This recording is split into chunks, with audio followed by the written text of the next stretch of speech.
Oke teman-teman, balik lagi di Syarif Sapata Daily Vlog. Ini hari ke-12 teman-teman. Wah, hari ini kita harus tiap hari kita harus nganter anak kita ke TK. Tapi kali ini spesial karena kita harus bawa mobil dan kita harus masukin stroller, kita harus masukin sepedanya Seno. Tapi untung ada mobilnya, guys, santai karena kita bisa masukin stroller, kita masukin ke bagasinya ya, muat ya. Tuh, kita masukin kayak gini ke dalam bagasi, terusnya sepedanya juga kita masukin ya. Kalau udah tinggal dipencet aja.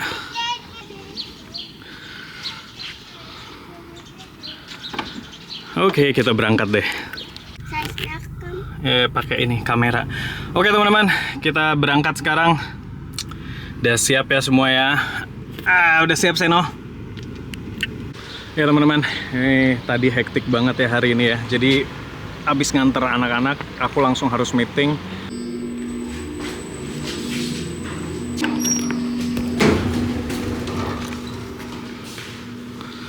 Jadi ini tiketnya ini kalau kita parkir di supermarket, kalau kita belanja itu dapat gratis 90 menit teman-teman.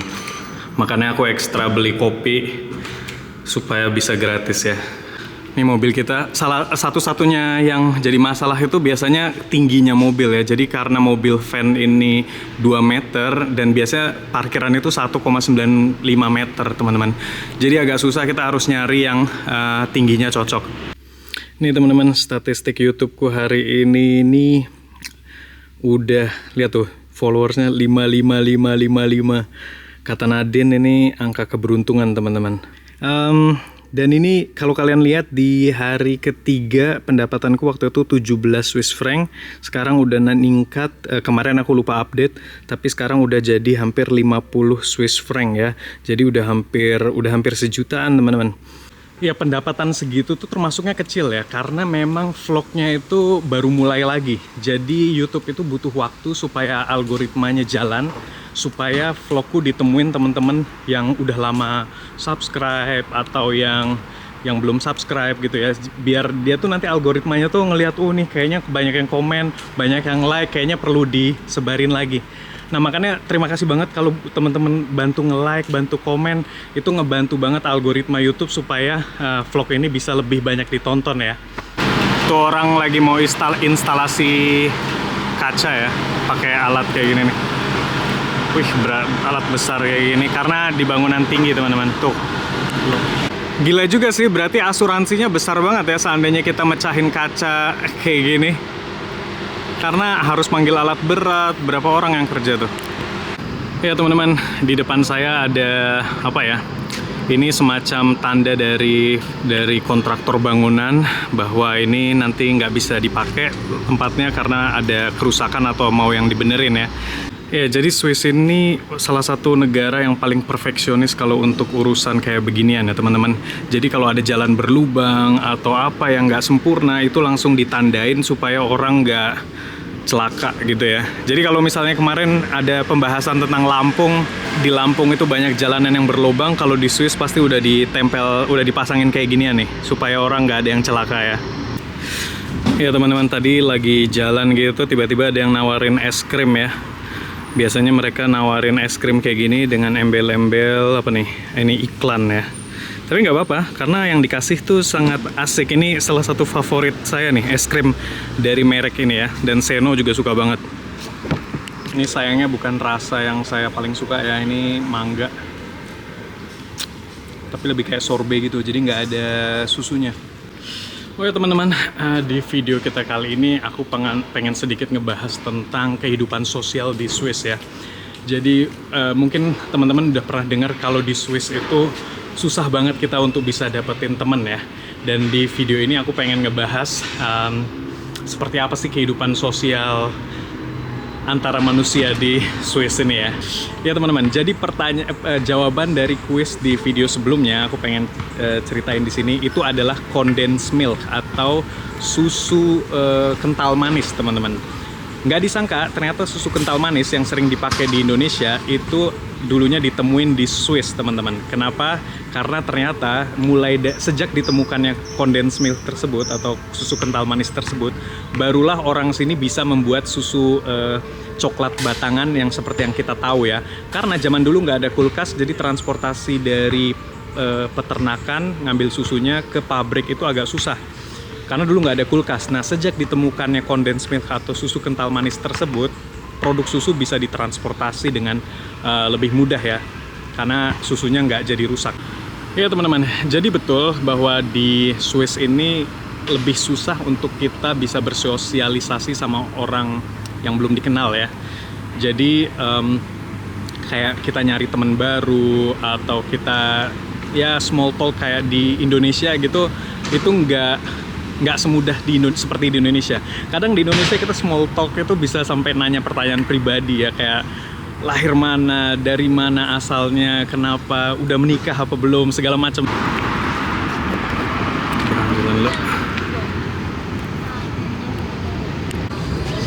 Ya, suasana stasiun utama ini paling rame, tempat paling rame di Basel ya.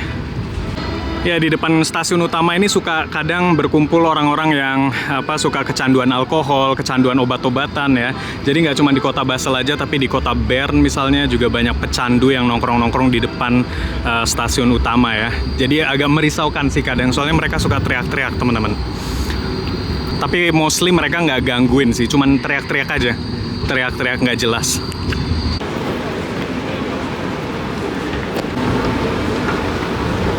Jadi sebenarnya aku waktu itu ngerasa, kalau dipikir-pikir lagi juga kayak keajaiban sih sebenarnya bisa nikah sama orang Swiss ya. Bukan keajaiban tuh bukan berarti positif banget gitu, lebih ke terkejut ya sebenarnya kalau dipikir-pikir lagi.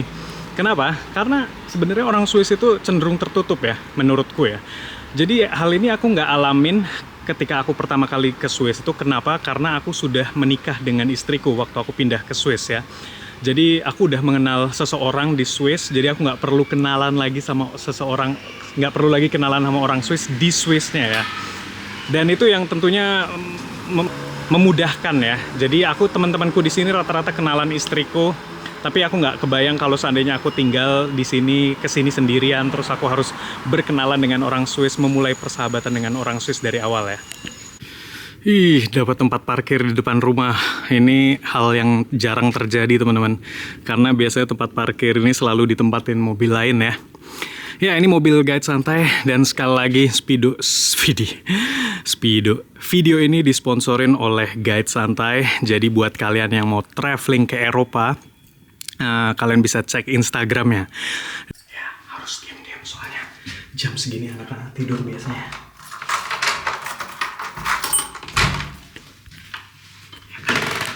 Ternyata Seno nggak tidur. Halo Seno.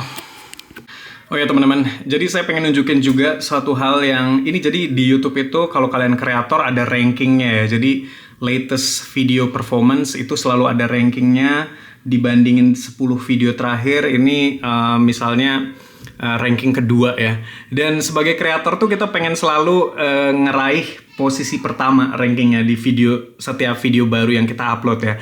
Jadinya mungkin kadang teman-teman ngelihat judul yang agak berlebihan segala macam, ya itu bagian dari usaha kita untuk memecahkan rekor tersebut ya. Jadi walau kita berusaha nggak clickbait banget, nggak ngebohong, tapi kadang memang agak lebay atau agak lebih menarik ya. Jadi harap dimaklumi teman-teman. Ya teman-teman, sekarang kita pergi seperti biasa, pergi belanja, dan aku harus mikir masak apa ya hari ini ya. Ya, tapi balik lagi ke tema tadi teman-teman. Jadi saya ketemu istri itu di Berlin waktu saya masih kuliah di Berlin, dan waktu itu saya memang kerja di satu cafe di mana saya jadi pencuci piring waktu itu, dan istri saya waktu itu jadi barista ya. Dan karena kita di satu tempat kerja, jadi peluang buat komunikasinya tuh lebih banyak. Dan pada umumnya memang orang itu kalau misalnya merantau, kayak istri saya kan waktu itu juga merantau ya, karena dia tinggalnya aslinya dari Swiss, terus dia pergi ke Berlin, jadi ceritanya merantau. Dan biasanya memang orang merantau itu lebih terbuka.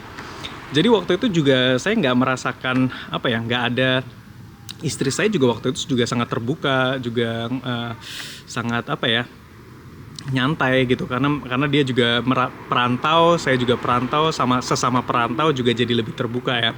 Makanya komunikasi dengan dia juga lancar banget, dan ya berakhir kita jadinya menikah ya. Dan tentunya waktu itu usia kita juga masih cenderung muda ya. Saya kenal istri saya itu waktu saya umur 20 berapa gitu, 23 tahun kalau nggak salah ya. Jadi memang, atau kenal 23, kita menikah memang baru ketika saya umur 27 kalau nggak salah ya. Jadi memang bener-bener masih muda lah. Nah di sini kalau kamu udah masuk dunia kerja itu, menurutku akan lebih susah untuk kalian dapetin temen deket ya. Jadi biasanya temen itu atau kalian dapetin pasangan itu waktu kalian masih muda. Jadi kalian kenal pasangan kalian di sekolah atau di kampus. Tapi kalau udah masuk dunia kerja itu, wah udah repot banget di sini teman-teman. Karena kerja terus ada apa ya? Jarang juga, walaupun after hour kalian bisa kenalan sama kolega kerja, tapi biasanya antara kolega kerja itu nggak deket sekali ya. Ya saya sama kolega kerja saya juga sebatas gitu-gitu aja teman-teman ya. Makan siang, kita lunch bareng terusnya. Ada 1-2 yang mungkin kita ketemuan di luar kerjaan ya, tapi juga nggak harus, itu harus dipupuk terus sampai ada momen yang kita bisa jadi teman dekat ya. Menurutku proses untuk bisa dapetin teman dekat tuh di sini jauh lebih lama dibandingin di Indonesia. Tapi seandainya orang sini udah jadi dekat, udah jadi teman dekat, itu awet banget teman-teman, deket banget. Ya teman-teman, jadi mungkin banyak juga yang nggak setuju ya kalau aku bilang nikah sama orang Swiss itu susah gitu kan, agak spesial. Atau ya nikah sama apa ya, karena orang Swiss itu kan lebih cenderung tertutup dan susah sosialisasinya tuh nggak seterbuka orang Indonesia misalnya. Jadi aku bilang spesial kenapa? Ya itu tadi. Tapi ya mungkin banyak diaspora yang nggak setuju ya kalau nikah sama orang Swiss itu susah ya. Tapi begini, kebanyakan dari mereka itu karena banyak diaspora yang nikah sama orang Swiss juga gitu kan. Tapi kebanyakan dari mereka itu, mereka nikahnya jadi kebanyakan dari mereka itu mereka kenalannya di Indonesia. Jadi kalau kenalannya di Indonesia tentunya lebih mudah ya, karena orang Swissnya itu sudah mengerti. Bagus, udah ini bagus. Iya, karena orang Swissnya tuh udah mengerti budaya kita, udah tertarik dengan Indonesia. Makanya kalau kalian ketemunya di Indonesia, kalian nikahnya di Indonesia, pengertian orang Swissnya itu lebih banyak terhadap perbedaan kultur di antara kalian gitu. Di sini banyak banget juga orang yang udah usianya di atas 35 yang single ya. Jadi umur yang udah 40, 50 belum punya pasangan itu banyak di sini. Banyaknya tuh kerasa. Jadi di lingkunganku, teman-temannya istriku juga banyak yang masih belum punya pasangan hidup ya. Ya maksudnya pasangan hidup tuh bener-bener ya either menikah atau tinggal bareng gitu ya. Tinggal bareng untuk jangka waktu lama. Kalau ganti-ganti pacar sih ya banyak sih orang sini. Jadi menurutku kalau kalian di Swiss atau kalian orang Swiss dan umur kalian mungkin di atas 35 tahun dan kalian udah nggak sekolah ya, udah nggak kuliah, dan kalian kerja di corporate gitu, itu wah susah banget untuk dapetin pasangan ya. Oh gelas pecah itu sayang. Makanya sekarang juga banyak orang-orang yang mencari jodoh lewat online ya. Kalau dia udah umurnya di atas 35 tahun, jadi pakai Tinder, pakai website-website yang buat nyari jodoh itu ya. Itu bukan bunga sayang, ini papa tunjukin bunga ya. Bunga itu kalau ada bunganya ini nih. Ini bunga. Ini bunga. Ini bunga. Iya, kalau ini kalau itu namanya tanaman sayang. Ini bunga. Ini tanaman ada bunganya, bunga. Kalau ini bukan bunga ini. Apa ini? Tanaman aja ya. Teman-teman, jadi ini bunga juga, dan ini namanya Baumpatenschap itu. Jadi bunga-bunga di sini itu dibiayain oleh orang yang mau. Ini enggak bunga. Ini bunga yang mati sayang. Oh ya sorry. Sebentar lu sayang. Ini enggak bunga. Itu bukan bunga, tanaman. Iya, jadi teman-teman ini namanya Baumpatenschap itu. Bunga-bunga di sini itu donasi dari penduduk. Makanya ini ada tulisan nggak boleh dipetik juga. Kita belanja dulu ya, Seno.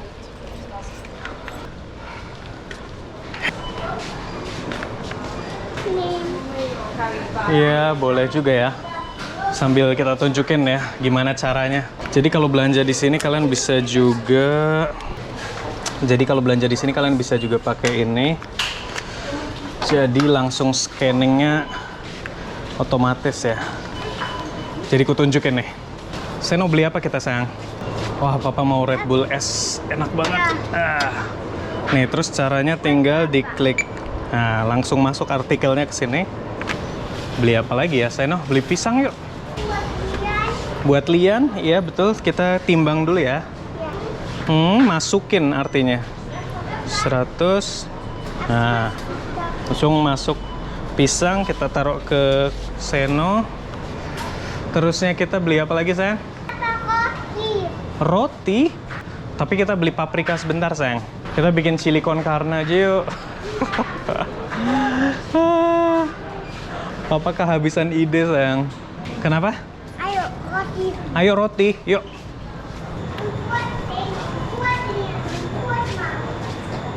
Ya, oh nggak ada brioche, sayang. Ya, yuk beli ini yuk, sayang. Beli ini yuk, keren nih, rotinya keren nih. Terus tinggal scan di sini. Nah, oke, yuk, deh yuk. Kita beli yogurt yuk, sayang. Kita beli yogurt. Aku mau. Ini. Aku mau. Enggak. Hah? Papa beli yogurt yang natur ya. Buat papa ini, buat Seno ini. Itu tapi banyak gulanya, sayang. Kenapa?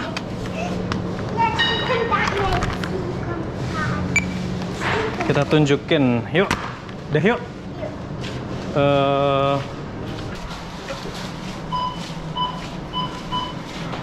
Seno kita ajarin bayarnya ke teman-teman ya. Jadi tinggal kita pencet aja, teman.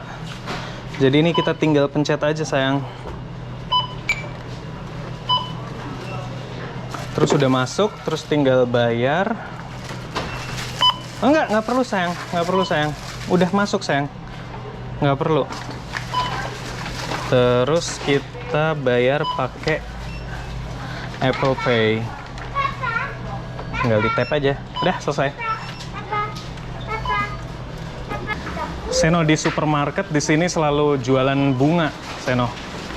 Jualan bunga soalnya orang buat mama ya, orang sini soalnya suka kasih bunga kalau berkunjung kemana suka ngasih bunga gitu loh. Jadi banyak selalu ada bunga di supermarket. Udah, yuk keluar yuk.